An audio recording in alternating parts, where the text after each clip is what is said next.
Hello guys, இப்போ நீங்கள் ஸ்க்ரீனில் பார்த்துட்டு இருக்க மாதிரியான ஒரு சூப்பரான ட்ரெண்டிங்கான வீடியோ எடிட்டிங்கை உங்களோட ஃபோட்டோவோ இல்லை உங்களுக்கு பிடிச்சவங்களோட ஃபோட்டோ யூஸ் பண்ணி எப்படி ரொம்ப சிம்பிளான மெத்தடில் ஒரு சூப்பரான வீடியோ ஸ்டேட்டஸை எடிட் பண்ணுறது அப்படின்னு சொல்லிட்டு தான் இந்த வீடியோவில் பார்க்க போகிறோம். இந்த வீடியோ எடிட் பண்ணுறதுல ஏதாச்சும் டவுட் இருந்துச்சு அப்படின்னா கீழே டிஸ்கிரிப்ஷனில் நம்ம சேனலோட இன்ஸ்டாகிராம் பேஜ் அண்ட் டெலிகிராம் குரூப்போட லிங்க் இருக்குது. அதில் வந்துட்டு எனக்கு மெசேஜ் பண்ணிங்க அப்படின்னா நான் உங்களுக்கு டவுட்ஸை கிளியர் பண்ணுறேன். அதே மாதிரி நம்ம புது ஃபோட்டோ எடிட்டிங் சேனலோட லிங்க் கீழே டிஸ்கிரிப்ஷனில் இருக்குது. அதை கிளிக் பண்ணி போய் சேனலில் செக் பண்ணி பாருங்கள். உங்களுக்கு வீடியோஸ் பிடிச்சிருந்துச்சு அப்படின்னா சப்ஸ்கிரைப் பண்ணி சப்போர்ட் பண்ணுங்க. இப்போ வீடியோ ஸ்டார்ட் பண்ணலாம். இந்த வீடியோ எடிட் பண்ண நமக்கு அலைட் மோஷன் ஆப் தேவைப்படும். அலைட் மோஷனோட லிங்க் டிஸ்கிரிப்ஷனில் இருக்குது. அதை கிளிக் பண்ணி இன்ஸ்டால் பண்ணிட்டு ஆப்பை ஓப்பன் பண்ணிக்கோங்க. அதே மாதிரி டிஸ்கிரிப்ஷனில் இந்த வீடியோ எடிட் பண்ண தேவையான பீட் மார்க் அண்ட் ஷேக் எஃபெக்டோட லிங்க் இருக்கும். அதை கிளிக் பண்ணி அலைட் மோஷன் ஆப்பில் இம்போர்ட் பண்ணிக்கோங்க. அப்படியே உங்களுக்கு இம்போர்ட் பண்ண தெரியல அப்படின்னா கீழே டிஸ்கிரிப்ஷனில் how to import beat mark and shake எஃபெக்ட்னு செகண்டாக ஒரு வீடியோட லிங்க் இருக்கும். அந்த வீடியோவை பார்த்து உங்களோட beat mark and shake effect Alight Motion ஆப்பில் இம்போர்ட் பண்ணிக்கோங்க. ஓகே, இம்போர்ட் பண்ணதுக்கு அப்புறமா இங்கே கீழே ப்ராஜெக்ட்ஸ்னு இருக்கும். அதை கிளிக் பண்ணிங்க அப்படின்னா நீங்கள் இம்போர்ட் பண்ண அந்த 2 ப்ராஜெக்ட்ஸும் இங்கே இருக்கும். இப்போ வீடியோ எப்படி எடிட் பண்ணுறது அப்படின்னு சொல்லிட்டு பார்க்கலாம். அதுக்கு ஃபஸ்ட்டு கீழே ப்ளஸ் ஐக்கான கிளிக் பண்ணிட்டு இதில் செகண்டாக 9:16 ஆஸ்பெக்ட் ரேஷியோ சூஸ் பண்ணிவிட்டு கீழே கிரியேட் ப்ராஜெக்ட் வந்துட்டு கிளிக் பண்ணிக்கோங்க. ஓகே, கிளிக் பண்ணிவிட்டு இப்போ கீழே ப்ளஸ் ஐக்கான கிளிக் பண்ணிவிட்டு இங்கே செகண்டாக மீடியான்னு இருக்கும். அதை சூஸ் பண்ணிவிட்டு இங்கே ஆல்ன்றதை கிளிக் பண்ணிவிட்டு இதில் எந்த ஃபோல்டரில் உங்களோட ஃபோட்டோ இருக்கும் அந்த ஃபோல்டரை வந்துட்டு சூஸ் பண்ணிக்கோங்க. ஓகே, சூஸ் பண்ணிவிட்டு பார்த்தீங்க அப்படின்னா அடுத்து உங்களோட ஃபோட்டோவை சூஸ் பண்ணிக்கோங்க. சூஸ் பண்ணிவிட்டு இப்போ அதை ஃபுல் ஸ்க்ரீனில் செட் பண்ணால் மேலே 3 டாட்டை கிளிக் பண்ணிவிட்டு இங்கே ஃபில் கம்போசிஷன் ஏரியா கொடுத்தீங்க அப்படின்னா அந்த மாதிரி ஃபுல் ஸ்க்ரீனில் செட் ஆயிரும். செட் ஆனதுக்கப்புறமாவும் உங்களோட ஃபோட்டோவை இன்னும் ஜூம் பண்ணணும் அப்படின்னா உங்கள் ஃபோட்டோ மேலே 2 விரலை வச்சு இந்த மாதிரி ஜூம் பண்ணி கரெக்டாக ஃப்ரேமுக்கு சென்டரில் செட் பண்ணிக்கோங்க. செட் பண்ணிவிட்டு இப்போ பேக் வந்துட்டு மேலே உள்ள ஏரோவை கிளிக் பண்ணிங்க அப்படின்னா உங்களுக்கு கீழே கரண்ட் ஃப்ரேமஸ் பிஎன்ஜின்னு இருக்கும். அதை சூஸ் பண்ணிவிட்டு கீழே எக்ஸ்போர்ட்ன்றதை கிளிக் பண்ணிங்க அப்படின்னா உங்களுக்கு ஒரு செகண்ட் லோட் ஆகிட்டு இப்போ சேவ்னு வரும். இப்போ சேவ்ன்றதை கிளிக் பண்ணிவிட்டு கீழே க்ளோஸ்ன்றதை கிளிக் பண்ணிக்கோங்க. ஓகே, கிளிக் பண்ணிவிட்டு இப்போ அந்த ஃபோட்டோ கிளிக் பண்ணிவிட்டு மேலே டெலிட் பண்ணுறதுக்கான ஆப்ஷன் இருக்கும். அதை கிளிக் பண்ணி டெலிட் பண்ணுறங்க. டெலிட் பண்ணிவிட்டு சேம் இதே மாதிரி பார்த்தீங்க அப்படின்னா டோட்டலாக 9 ஃபோட்டோ வந்துட்டு இந்த மாதிரி எக்ஸ்போர்ட் பண்ணி சேவ் பண்ணும். சேம் இதே மெத்தடில் பார்த்தீங்க அப்படின்னா ஒரு ஃபோட்டோ சேவ் பண்ணியாச்சு. இன்னும் 8 ஃபோட்டோ பார்த்தீங்க அப்படின்னா எக்ஸ்போர்ட் பண்ணி சேவ் பண்ணிக்கோங்க.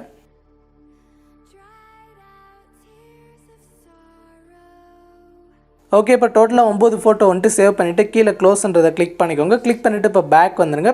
பேக் வந்துட்டு இப்போ பீட் மார்க்கை வந்துட்டு கிளிக் பண்ணிக்கோங்க. கிளிக் பண்ணிவிட்டு கீழே ஸ்க்ரோல் பண்ணிட்டு வந்தீங்க அப்படின்னா உங்களுக்கு பீட் மார்க் வந்துட்டு இந்த மாதிரி தான் இருக்கும். ஸோ இந்த பீட் மார்க்கில் உங்களுக்கு ஷேக் எஃபெக்ட் எல்லாமே ஆட் ஆகி வந்துடும். நீங்கள் உங்களோட ஃபோட்டோஸ் ஆட் பண்ணால் மட்டும் போதும். வீடியோ எடிட்டிங் பார்த்தீங்க அப்படின்னா ரொம்ப சிம்பிளான மெத்தடில் முடிஞ்சிடும்.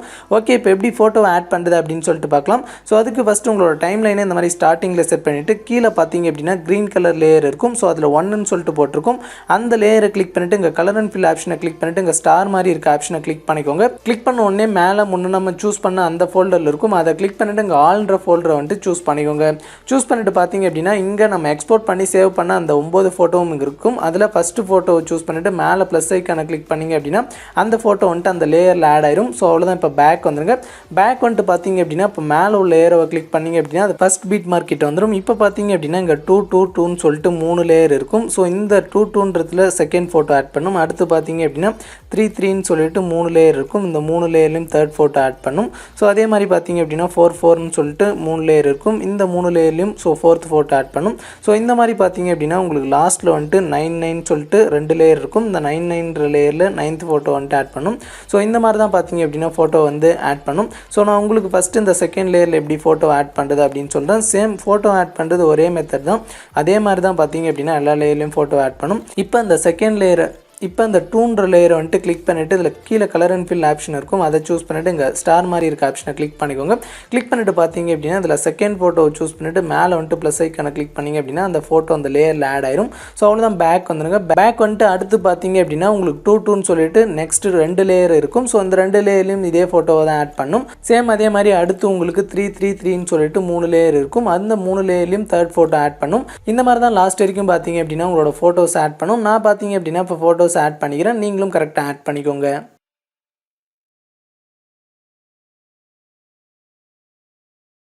ஓகே, இப்போ நான் லாஸ்ட் வரைக்கும் எல்லா லேயர்லையும் ஃபோட்டோஸ் ஆட் பண்ணிட்டேன். ஸோ உங்களுக்கு பார்த்தீங்க அப்படின்னா இப்போ காட்டுறேன், கரெக்டாக வந்து பார்த்துக்கோங்க, உங்களுக்கு இப்போ வந்துட்டு புரியும். ஸோ இங்கே பார்த்துக்கோங்க, ஃபஸ்ட்டில் வந்துட்டு பார்த்தீங்க அப்படின்னா அந்த 3 லேயர்லையும் பார்த்தீங்க அப்படின்னா ஒரே ஃபோட்டோ. அடுத்து பார்த்தீங்க அப்படின்னா அடுத்த 3 லேயர்லையும் ஒரே ஃபோட்டோ, அதாவது 3வது லேயரில் 3வது ஃபோட்டோ, 3 ஃபோட்டோவும் அதே ஃபோட்டோ. அடுத்து பார்த்தீங்க அப்படின்னா உங்களுக்கு அதே மாதிரி தான். ஸோ இந்த 5th லேயரில் மட்டும் பார்த்தீங்க அப்படின்னா உங்களுக்கு 2 ஃபோட்டோ வரும். ஸோ அதே மாதிரி பார்த்தீங்க அப்படின்னா உங்களுக்கு லாஸ்ட் அந்த 9th லேயர்லையும் பார்த்தீங்க அப்படின்னா அந்த மாதிரி 2 ஃபோட்டோ வரும். மற்ற லேயரில் எல்லாத்துலேயும் பார்த்தீங்க அப்படின்னா உங்களுக்கு 3 ஃபோட்டோஸ் வரும். ஸோ அந்த 3 ஃபோட்டோவுமே பார்த்தீங்க அப்படின்னா சேம் ஃபோட்டோவாக தான் இருக்கும். ஸோ அவ்வளோதான். இந்த மாதிரி பார்த்தீங்க அப்படின்னா ஆட் பண்ணிவிட்டு இப்போ வந்து ஒரு கலர் எஃபெக்ட் ஆட் பண்ணும். அதுக்கு பேக் வந்துருங்க. பேக் வந்துட்டு ஷேக் எஃபெக்ட்னு கொடுத்துருப்பேன், அதை வந்துட்டு கிளிக் பண்ணிக்கோங்க. கிளிக் பண்ணிவிட்டு இதில் பார்த்தீங்க அப்படின்னா உங்களுக்கு 4 லேயர்ஸ் இருக்கும். ஸோ இதில் ஃபஸ்ட் லேயருக்கு நேராக இங்கே லெஃப்ட் சைட் பார்த்தீங்க அப்படின்னா அந்த மாதிரி லாங் ப்ரெஸ் பண்ணிவிட்டு கீழே உள்ள 3 லேயரையும் இந்த மாதிரி செலக்ட் பண்ணிக்கோங்க. செலக்ட் பண்ணிட்டு இங்கே மேலே லேயர் ஆப்ஷனை கிளிக் பண்ணிவிட்டு இங்கே காப்பி 4 லேயர்ஸ்னு இருக்கும், அதை கிளிக் பண்ணிவிட்டு இப்போ பேக் வந்துருங்க. பேக் வந்துட்டு பார்த்தீங்க அப்படின்னா மறுபடியும் பீட் மார்க்காகவே கிளிக் பண்ணிக்கோங்க. கிளிக் பண்ணிவிட்டு மறுபடியும் அந்த மேலே லேயர் ஆப்ஷனை கிளிக் பண்ணிவிட்டு இங்கே பேஸ்ட் 4 லேயர் கிளிக் பண்ணிங்க அப்படின்னா போதும். ஒரு சூப்பரான கலர் எஃபெக்ட் வந்துட்டு உங்களுக்கு லாஸ்ட் வரையுமே ஆட் ஆயிரும். ஸோ அவ்வளோதான். இப்போ இந்த வீடியோவை எக்ஸ்போர்ட் பண்ணால் மேலே உள்ள ஏரோவை கிளிக் பண்ணிவிட்டு இங்கே வீடியோக்கு சைடில் ஒரு சின்ன ஏரோ இருக்கும், அதை கிளிக் பண்ணிக்கோங்க. கிளிக் பண்ணிவிட்டு இங்கே எக்ஸ்போர்ட் ரெசல்யூஷனை 720 பிக்சலில் செட் பண்ணிவிட்டு கீழே பார்த்தீங்க அப்படின்னா குவாலிட்டின்னு இருக்கும். ஸோ இதை பார்த்தீங்க அப்படின்னா அட்ஜஸ்ட் பண்ணிங்க அப்படின்னா மேலே ஃபைல் சைஸ்ன்னு சொல்லிட்டு உங்களுக்கு எம்பி வந்துட்டு இன்க்ரீஸ் டிக்ரீஸ் ஆகும். ஸோ இதை வந்துட்டு பார்த்தீங்க அப்படின்னா ஒரு 20 MBயில் செட் பண்ணிவிட்டு கீழே எக்ஸ்போர்ட்ன்றதை கிளிக் பண்ணி உங்களோட வீடியோவை எக்ஸ்போர்ட் பண்ணிக்கலாம்.